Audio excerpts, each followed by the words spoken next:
Welcome to the Allie and Sammy Show. I'm Allie. And I'm Sammy. Today we're here to compare and contrast the differences of the economy based on the war during World War I and World War II versus the War of Iraq and Afghanistan. Essentially, a major chunk of our country's deficit goes to war spending. Directly, this has affected our economy in the past and to this day. First, we'll look at the economy during World War I and World War II.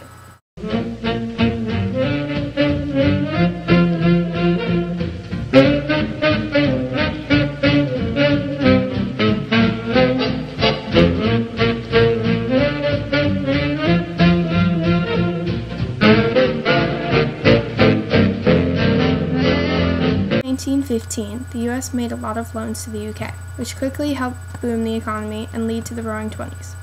During the 1920s, the U.S. became a major industrial nation of the world. World War I was a major contributor to the Roaring Twenties.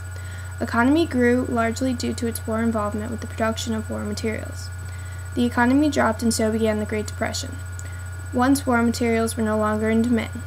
From 1929 to 1939, the employment rate was at 13.3%, about 11.5 million Americans unemployed. Before World War II began, FDR created the New Deal, in which he used to reconstruct American capitalism. The New Deal used the 3 R's, relief, recovery, and reform, to help bring the U.S. out of the Depression and to avoid creating another. After Japan's attack on Pearl Harbor, the U.S. joined World War II. Conversion became a key figure in the ways of the American economy. Conversion simply meant that companies were to convert solely to military production. At first, they resisted, but by 1942, all car companies converted, and by 1943, all aircraft companies followed.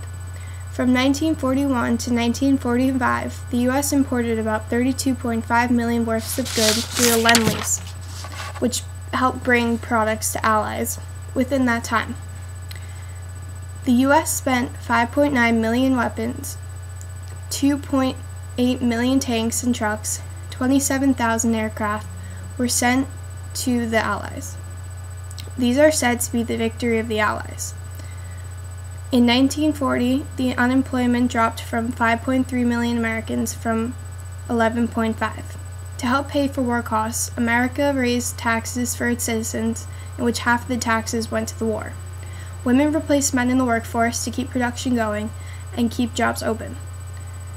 It is said that without World War II, FDR would have had suffered major economic hits. Now, onto the War of Iraq and Afghanistan. After this, I'm going underground. If they come asking, give them the runaround. How does Costa Rica in the summer sound? Couple days, then we move it to another town. Yeah, I know them dreams, it seems. Just know that time will never come.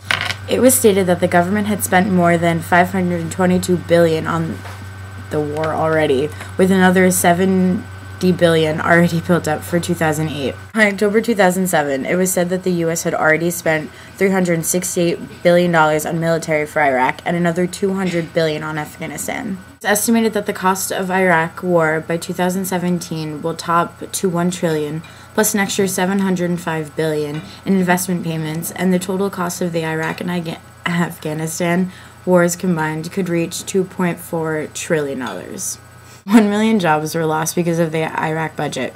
Roughly $138 billion was being put into the war funds instead of going to education and health care.